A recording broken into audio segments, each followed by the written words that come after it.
Good evening student.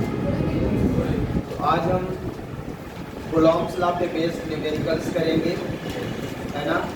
इसके पहले हमने कूलॉम्स लॉ की स्टडी की थी, vector form of Coulomb's law की स्टडी की थी और प्रिंसिपल ऑफ सुपरपोजिशन की स्टडी की थी।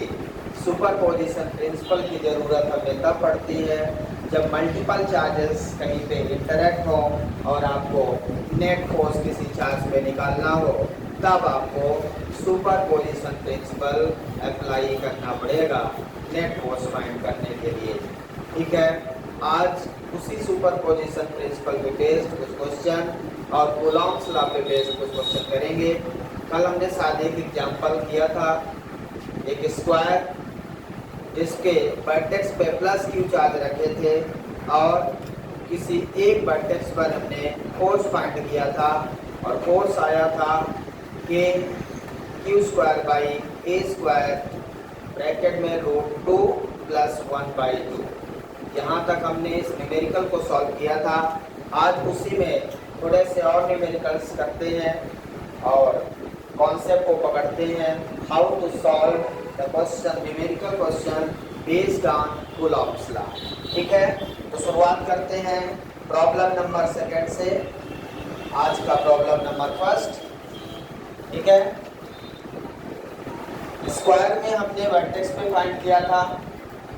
आज प्रॉब्लम ये है कि स्क्वायर है, उसके सेंटर पे हम कोई चार्ज सेंटर पे रख देंगे। वर्टेक्स पे प्लस क्यू चार्ज रखा है और सेंटर पे भी क्यू चार्ज रखा है और इस सेंटर पे लगने वाला फोर्स फाइंड करना है। क्लियर है? इसकी साइड ए है, साइड ऑफ स्क्वायर स्मॉल ए। ठीक है, कैसे फाइंड करेंगे? कूलॉम्स लॉ 2 पॉइंट चार्जेस के लिए वैलिड होता है।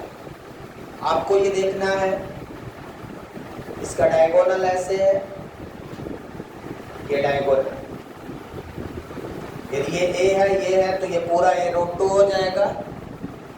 लेकिन अपन को इतनी डिस्टेंस चाहिए, माना कि ये पॉइंट O है ना। इस ए चार्ज के द्वारा प्लस क्यू चार्ज पे, मतलब आपको ये फाइंड करना है कि जो सेंटर पे रखा हुआ चार्ज है उस पे बाकी के जो वर्टेक्स पे रखे हुए चार्ज हैं वो फोर्स लगाएंगे, तो उसका रिजल्टेंट फोर्स कितना होगा ये आपको बताना है। क्लियर है सभी को? तो यहाँ पे देखें, यदि ए पे रखे हुए चार्ज को देखें तो प्लस है और ये प्लस है, ये प्लस क्यू वाला चार्ज इस चार्ज को आउटर साइड में रिपेल करेगा। ठीक है, फोर्स ऑफ रिपल्सन। तो यहाँ पे कौन सा फोर्स लगेगा? F of O A, vector F of O A, force on O due to A. ठीक है, इसी तरह ये सी वाला भी फोर्स लगाएगा, सी पे प्लस क्यू है, ये किधर लगाएगा? इसको इधर। तो F of O C, vector F of O C. ऐसे ही बी पे रखा हुआ चार्ज इस पे फोर्स लगाएगा, किस डायरेक्शन में? बाहर की ओर, F of O B. Similarly D पे रखा हुआ चार्ज इस पे फोर्स लगाएगा, तो डी पे रखा हुआ चार्ज इसको किधर भेजेगा? इधर। तो क्या हो जाएगा? ये F of o d. Clear है? अब हम ये फाइंड कर लें। सबसे पहले ये पूरी डिस्टेंस कितनी है, मतलब AC = BD, जो डायगोनल है इसको पाइथागोरस थ्योरम से निकाल सकते हैं। परपेंडिकुलर का स्क्वायर प्लस बेस का स्क्वायर = हाइपोटेनस का square, that is A² + C² = √2a। मतलब AC कितना हो गया? √2a, मतलब इस स्क्वायर का डायगोनल √2a हो गया। अब आपको डायगोनल का हाफ चाहिए, क्योंकि चार्जेस के बीच की डिस्टेंस कितनी है? प्लस क्यू और इसके बीच की डिस्टेंस कितनी है? डायगोनल का हाफ। मतलब AO equal to BO equal to CO equal to DO equal to AC by 2, मतलब √2/√2A/2। ये हमारा डिस्टेंस हो गया। कूलॉम्स लॉ लगाने के लिए क्या नेसेसरी कंडीशन है? 2 पॉइंट चार्ज का होना जरूरी है और उनके बीच की डिस्टेंस पता होना जरूरी है। पहले तो ये ध्यान रखना क्या क्या जरूरी है। तो हम कौन कौन से 2 पॉइंट चार्ज ले रहे हैं? हम जो इसके सेंटर पे चार्ज है उस पे फोर्स निकाल रहे हैं।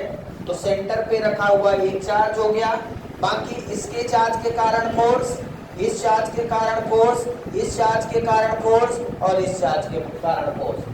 4 चार्जेस के कारण कूलॉम्स लॉ लगेगा और सबका नेट फोर्स फाइंड करेंगे। फिर पहले सबका फोर्स निकाल लें। क्लियर है? तो यदि मैं आपसे पूछूं कि यहाँ पे F ऑफ OA कितना होगा, F ऑफ OA कितना होगा, तो ये डिस्टेंस K Q Q दोनों कितना है? Q square by R square, ठीक है ना। R कैप यदि वेक्टर फॉर्म में लिखेंगे तो R कैप लिख देंगे। क्लियर है? तो मैग्नीट्यूड में लिख देता हूँ KQ square by R square. तो R स्क्वायर की जगह क्या लिखेंगे? कितना निकाल लिया हमने? R हमने कितना निकाल लिया?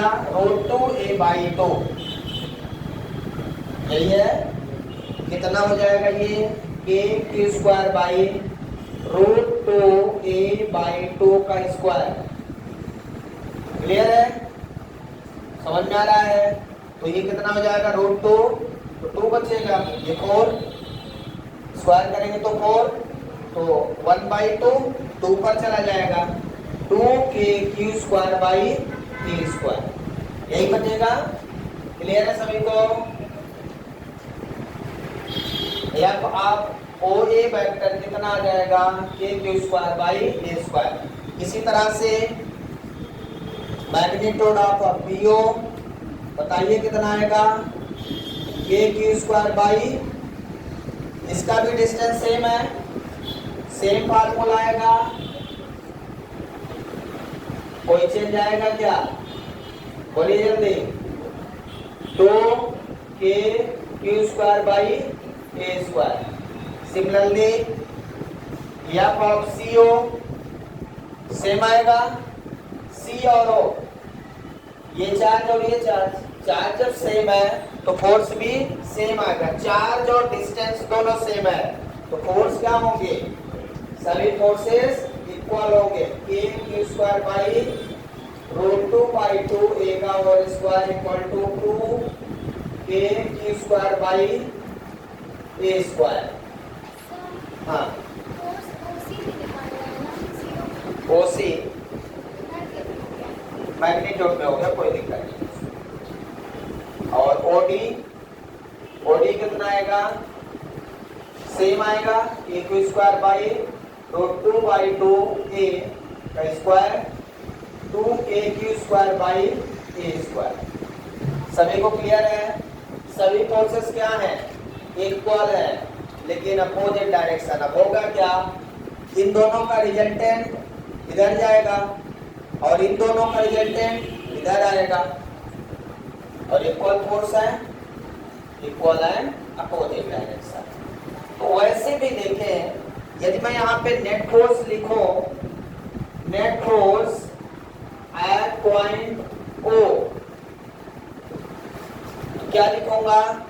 F नेट इक्वल टू, यदि हम प्रिंसिपल ऑफ सुपरपोजिशन लगा दें यहाँ तो क्या लिखेंगे? मैग्नीट्यूड में F of OA vector plus F of OB vector का magnitude plus F of OC vector का magnitude plus F of OD vector का मैग्नीट्यूड। सभी वेक्टर का मैग्नीट्यूड हमने सम कर दिया due to principle of superposition. समझ में आया क्या? अब आप ये बताइए, OA और OD मैं लिख सकता हूं F of OA vector equal to minus F of OD vector. लिख सकता हूं क्या? OA वेक्टर की डायरेक्शन ये है, सॉरी OC है ना, ये OC वेक्टर की डायरेक्शन क्या है? सॉरी OC ऊपर, ये A के कारण इस पे इधर फोर्स लगेगा और C के कारण इधर फोर्स लगेगा। दोनों के डायरेक्शन क्या है? तो हमको पता है कि कूलॉम्स लॉ में न्यूटन थर्ड लॉ लगता है। कौन सा लॉ लगता है? Newton third law. Newton third law क्या कहता है? Every action equal and opposite reaction, F1 equal to minus F2, ठीक है? तो F of O equal to minus F of OC लिख सकते हैं। ऐसे ही F of OB equal to minus F of OD लिख सकते हैं।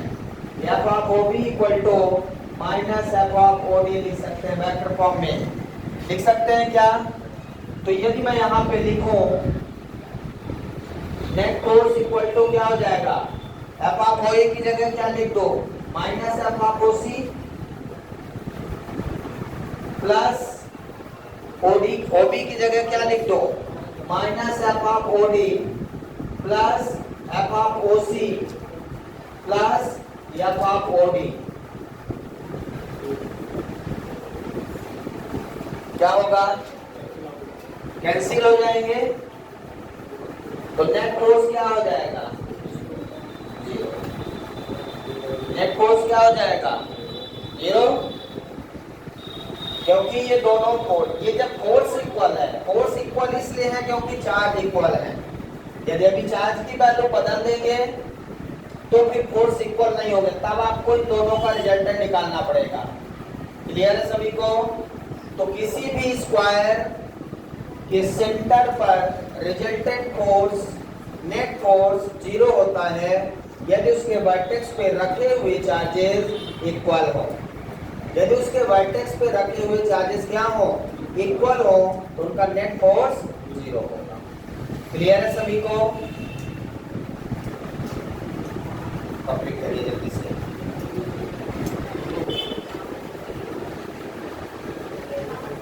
नेक्स्ट देखिए, एक इक्विलैटरल ट्रायंगल है जिसकी साइड 1 सेंटीमीटर है,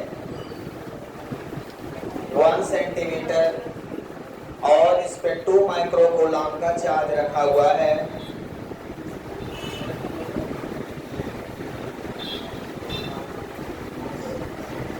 equilateral triangle plus 2 microcoulomb charge kept at the vertex. Find the net force at vertex C. vertex C पे net force find करिए कि जो C पे चार्ज रखा है उस पे नेट फोर्स कितना लगेगा। जल्दी से सॉल्व करें सभी लोग, सभी ट्राई करें।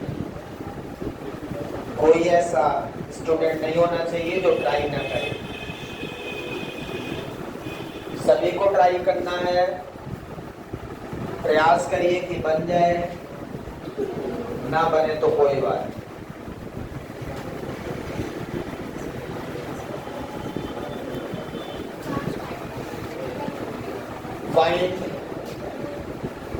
find force at vertex C.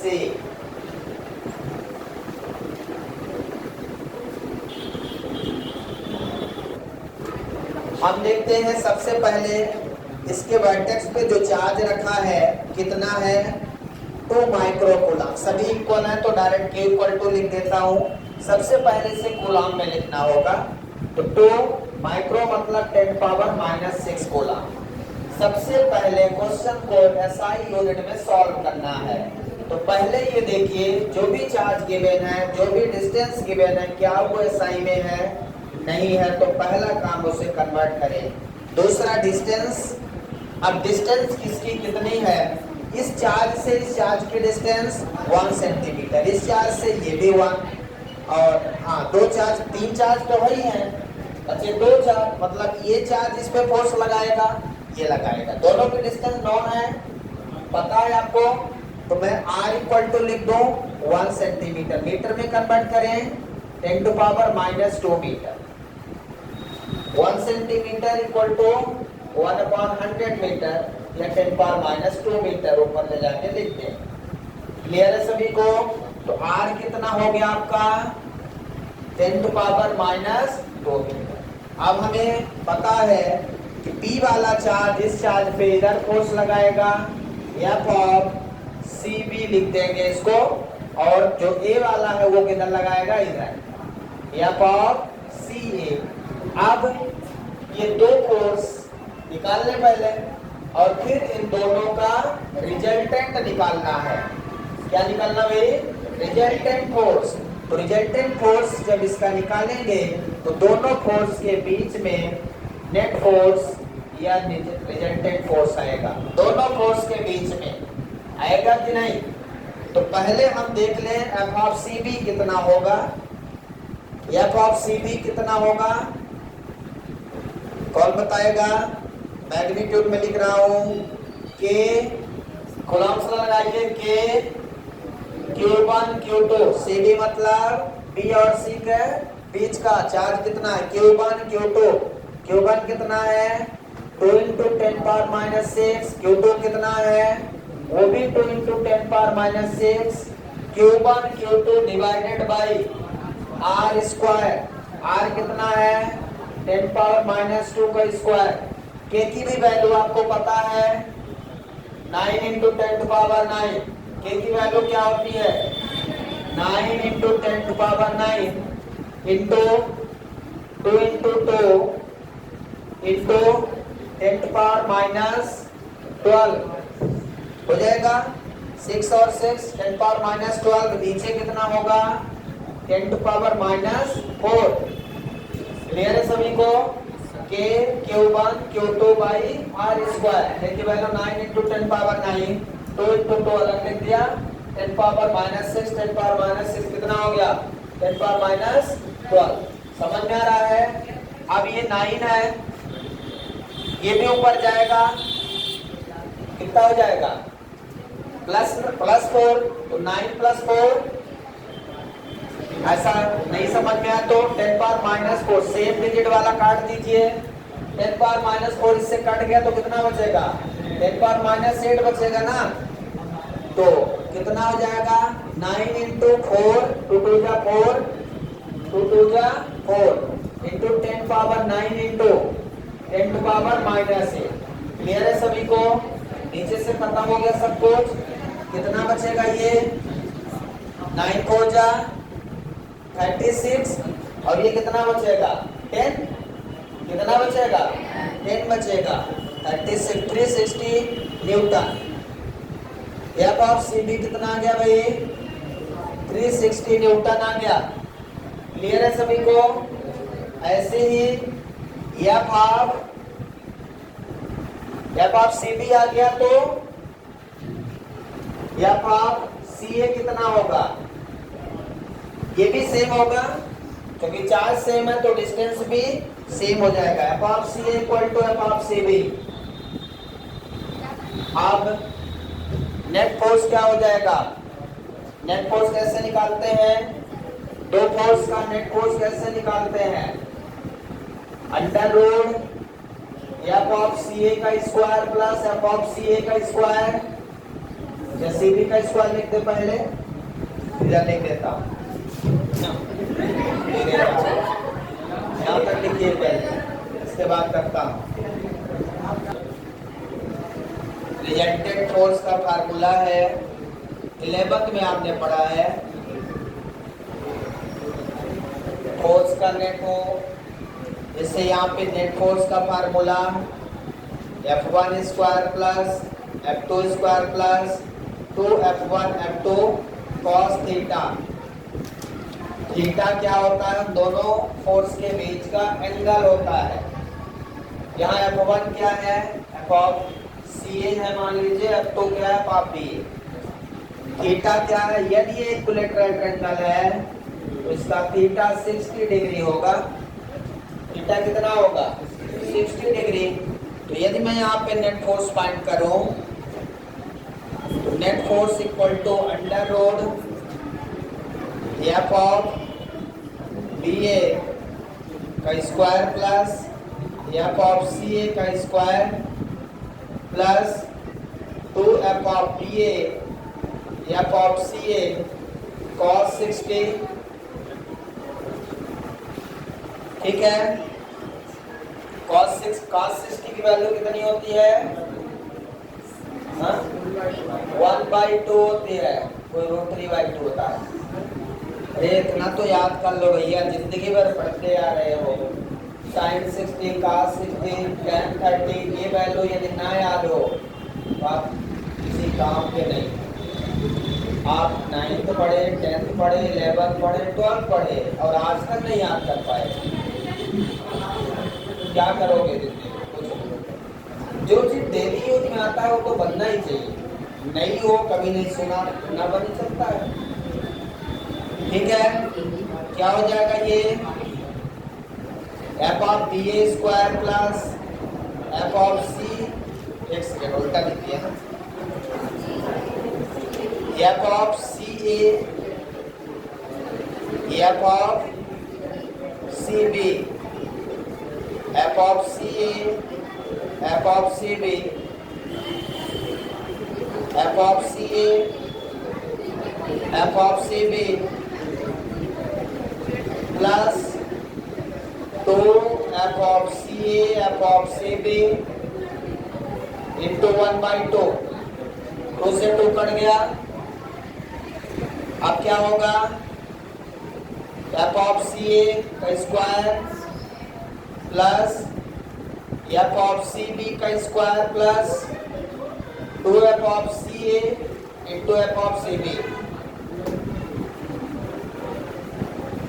F of C A equal to F of C B है कि नहीं?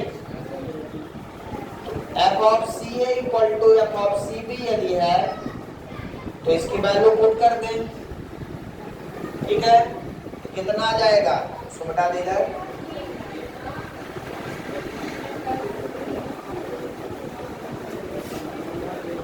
बताइए नेट फोर्स कितना आ जाएगा? यहाँ पे लिख दूंगा F of C A square plus F of C A square plus F of C A square, F of C A square F of C A square, ये 2 कट गया ना, यहाँ से 2 कट गया, क्या बचा? F of C A F of C B, ठीक है। तो सी ए और सी बी बराबर है तो यहाँ भी F of C A square हो गया, दोनों इक्वल है तो यहाँ मल्टीप्लाई होकर स्क्वायर हो जाएगा ना। कितना हो गया ये?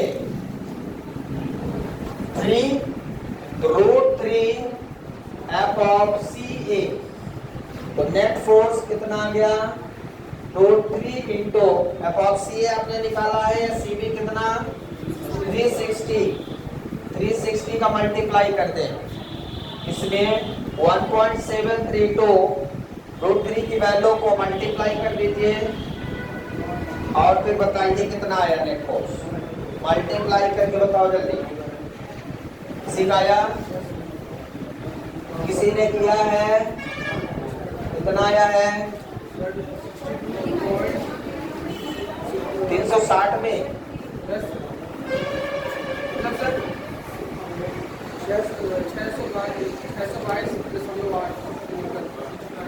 चेक कर लीजिए एक बार सभी लोग, पूरा करके बताइए। देखिए आप जो बता रहे हैं मैं वही लिख दूंगा, मुझे विश्वास है कि आप सही बता रहे हैं। 623.52 है ना, 623.52 न्यूटन। अब आपका गलत होगा तो मेरा भी गलत हो जाएगा। मैं आपके ऊपर बहुत विश्वास करके लिखा हूं। ये है आपका नेट फोर्स।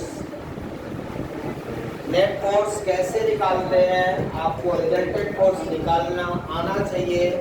दो फोर्स का रिजल्टेंट कैसे निकालेंगे, ये मेथड फिक्स है, जिसे आप याद रखिए, कैलकुलेट करते रहिए। ऐसे क्वेश्चंस हमेशा आते हैं कंपटीशन में। डायरेक्ट इसका फार्मूला भी आप याद कर सकते हैं, फार्मूला भी होता है।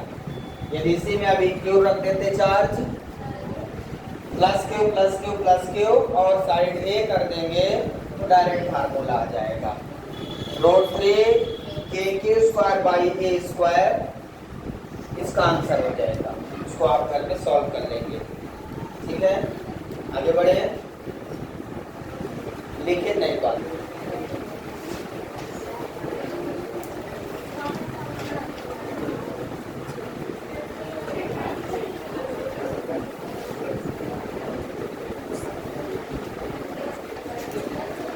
इक्विलेटरल ट्रायंगल है यहाँ पे भी, इसमें प्लस क्यू चार्ज दिया है, साइड ए है, इसके मीडियन पे आपको निकालना है।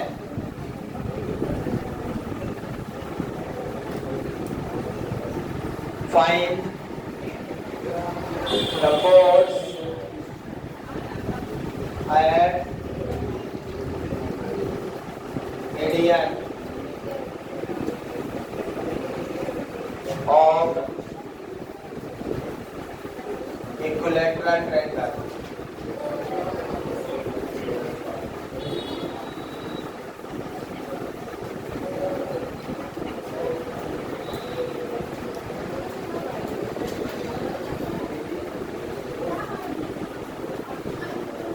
ठीक है, इसके मीडियन पे आपको फोर्स निकालना है। मीडियन, इसकी साइड कितनी है,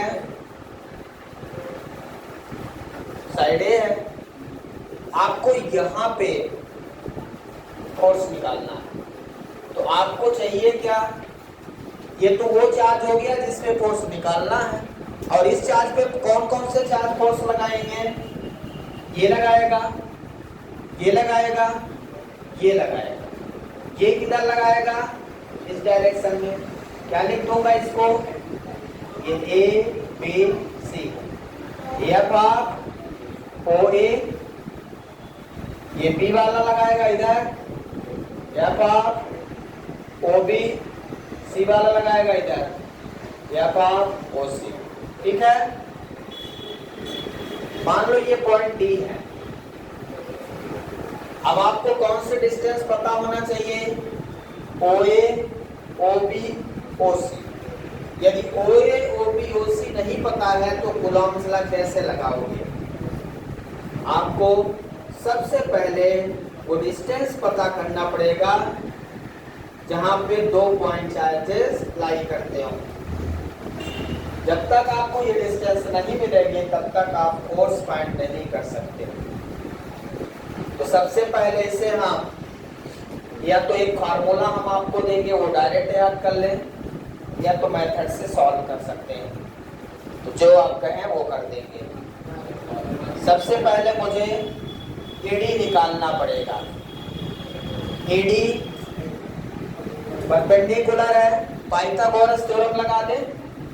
AD equal to under root hypotenuse का स्क्वायर, एबी का स्क्वायर माइनस बेस का स्क्वायर, बीडी का स्क्वायर। ये हो गया फार्मूला। अब एबी कितना है, ए स्क्वायर, बीडी कितना है, पूरा ए है तो ये ए बाई 2 हो जाएगा। पूरा जब ए है तो बीडी कितना है, जो कि मीडियन है, तो सेंटर रहेगा ए बाई 2। तो यहाँ क्या लिखेंगे, ए बाई 2 का स्क्वायर। समझ में आ रहा है क्या, कितना आ जाएगा ये, 4a square minus A square divided by 4, कितना हो जाएगा 3a स्क्वायर। कितना लिख देंगे, √3a बाई 2, रोड से बाहर लिख दिया, √3a बाई 2 क्या गया, AD। लेकिन AD नहीं चाहिए आपको, आपको क्या चाहिए, AO चाहिए। क्या चाहिए, AO। अब या तो डायरेक्ट फार्मूला या तो इसको मेथड से, ट्रिग्नोमेट्री मेथड से निकालना सीखें। क्या करूं मैं, ट्रिग्नोमेट्री लगा दे। चलिए ट्रिग्नोमेट्री लगा दे। ये एंगल हमें पता है 60 डिग्री है। कितना एंगल टोटल होता है, 60 डिग्री। तो sine 60, sine theta equal to perpendicular by hypotenuse. Perpendicular क्या है ये? एडी। एडी हाइपोटेनस कितना है? ए। ठीक है। साइन 60 कितना होता है? √3/2 A equal to AD. √3/2 equal to क्या आ गया? एडी। जो एडी मैंने यहाँ निकाला था वो डायरेक्ट आ गया। जो मैंने पाइथागोरस थ्योरम से निकाला था उसको मैंने टेक्नोमेट्री से निकाल दिया। तो एडी इक्वल टू कितना आ गया? कितना आ गया? √3/2a। अब यदि मुझे ये भी मिल जाए, ये वाली डिस्टेंस, तो एडी में से ये माइनस कर दे तो ये मिल जाएगा। समझ में आ रहा है क्या? ये पूरी डिस्टेंस कितनी है? एडी। एडी में से ओडी माइनस कर दो तो क्या मिल जाएगा? ओए। ओही चाहिए अपन। तो अब हम ये फाइंड करने जा रहे हैं ओडी। ओडी फाइंड करने के लिए ये पूरा एंगल 60 है तो मुझे ये वाला ट्रायंगल लेना है। ध्यान से देखिए, तो ये कितना एंगल हो जाएगा? 30 डिग्री। पूरा 60 है तो क्योंकि ये मीडियन है इसलिए 30 हो जाएगा। तो मैं इसके लिए लगा देता हूं इन ट्रायंगल OBD। ठीक है। tan 30 degree tan theta equal to perpendicular by base. इसका हाइपोटेनस नहीं पता था इसलिए साइन नहीं लगाएंगे। क्या पता है इसका? बेस पता है और एंगल पता है इसलिए बेस का फार्मूला लगाएंगे।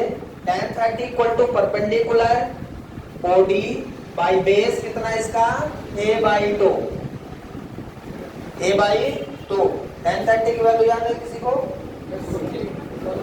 1/√3। देखो यहाँ भी कंफ्यूजन है आपको। ठीक है। 1/√3 equal to OD by a/2। a/2 यहाँ OD कितना हो जाएगा बोलिए? ये 2 का इधर a/2 पूरा आ जाएगा। OD equal to a/2√3। सही है। आप देखिए OD आ गया है। अब मुझे निकालना क्या है? मुझे निकालना क्या है? ओ ए निकालना है। ओ इक्वल टू क्या लिखूंगा? किसी को समझ में आ रहा है? ओ ए निकालना है तो पूरा कितना है? OD। AD। AD में से OD माइनस कर दो। AD कितना आया है? AD कितना आया है? √3/2a minus OD a/2√3। इससे कुछ कॉमन हो जाए तो ले लो। a/2 कॉमन हो जाएगा, अंदर बचेगा √3 माइनस 1/√3। क्या हो जाएगा ये? a/2 ये 3 माइनस 1/√3। ठीक है। आ रहा है समझ में? अब देखिए यहाँ पे OA इक्वल टू कितना हो जाएगा? ये कितना हो जाएगा? a/2 into 2/√3। तो उससे 2 कट गया। OA equal to a/√3 equal to OB equal to OC। अब आपको डिस्टेंस मिल गई जो चाहिए। जब तक ये डिस्टेंस नहीं मिलेगी तब तक आंसर नहीं आएगा। कूलॉम्स लॉ लगा ही नहीं सकते। कूलॉम्स लॉ लगाने के लिए उसकी डिस्टेंस चाहिए। अब डिस्टेंस मिल गई, अब लगा सकते हैं। यहाँ तक लिख लीजिए जल्दी से। देखिए इसको हम हटा देते हैं। लिख लिया आपने सबने? नहीं लिखा? इधर का लिख लिया है। अपने काम की चीज जो है वो यहाँ पे है।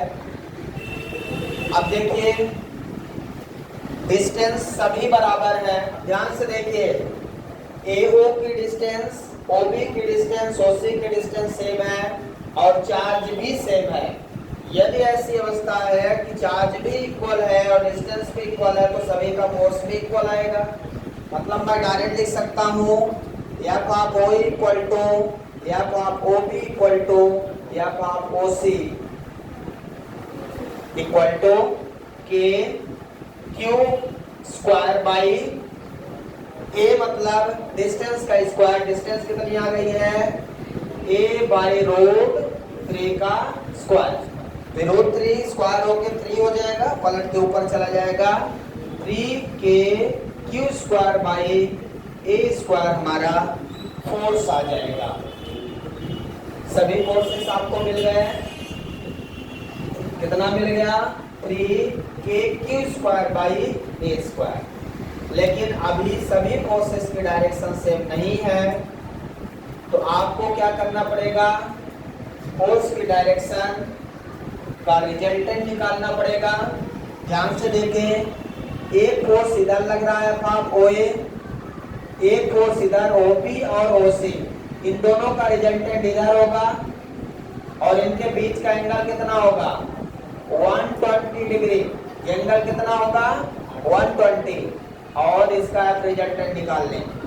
तो एफ रिजल्टेंट इक्वल टू किसका, दोनों फोर्स का, एफ ऑफ ओ बी का square plus F of O C square plus 2 F of O B F of O C cos theta. Theta कितना है 120 डिग्री, कॉस 120 की वैल्यू -1/2, कॉस 130 की value कितनी होगी -1/2। सेकंड क्वाड्रेंट में cos negative होता है, जो 60 की वैल्यू वही है लेकिन माइनस में। अब यहाँ पे वैल्यू रख देंगे तो यहाँ से ये 2 कट जाएगा, क्या बचेगा बोलिए, रिजल्टेंट फोर्स इक्वल टू कितना हो जाएगा under root F of O B का square plus F of O C square minus 2 cut गया F of O B F of O C. Clear है सभी को। अब यहाँ फोर्स इक्वल है, F of O A O B O C सभी बराबर हैं, क्लियर है। तो इसको क्या लिख सकता हूँ, resultant force equal to F of O B का square plus F of O B का square minus F of O B का स्क्वायर। सभी को मैंने एफ ऑफ ओ बी मान लिया, तो ये फोर्स कट जाएगा, कितना बचेगा resultant F of O B. F R equal to कितना हो जाएगा, उतना ही हो जाएगा। अब बताइए, जितना ये ऊपर आया उतना ओ ए पहले से लग रहा है नीचे, एफ ऑफ ओ ए और एफ ऑफ आर क्या हो गए, इक्वल हो गए बट अपोजिट इन डायरेक्शन। तो नेट फोर्स क्या हो जाएगा 0। तो नेट फोर्स क्या हो जाएगा, net force F of O A minus F R, direction opposite है इसलिए माइनस कर देंगे, तो क्या हो जाएगा, दोनों इक्वल है। यहाँ पे देखिए तो क्या हो जाएगा, ये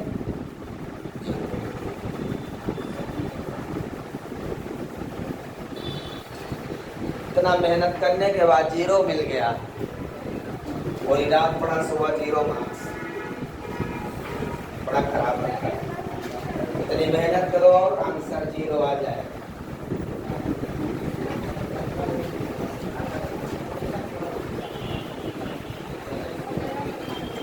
पंद्रह तारीख को आप सभी लोग फर्स्ट इंस्टॉलमेंट फीस जमा करेंगे।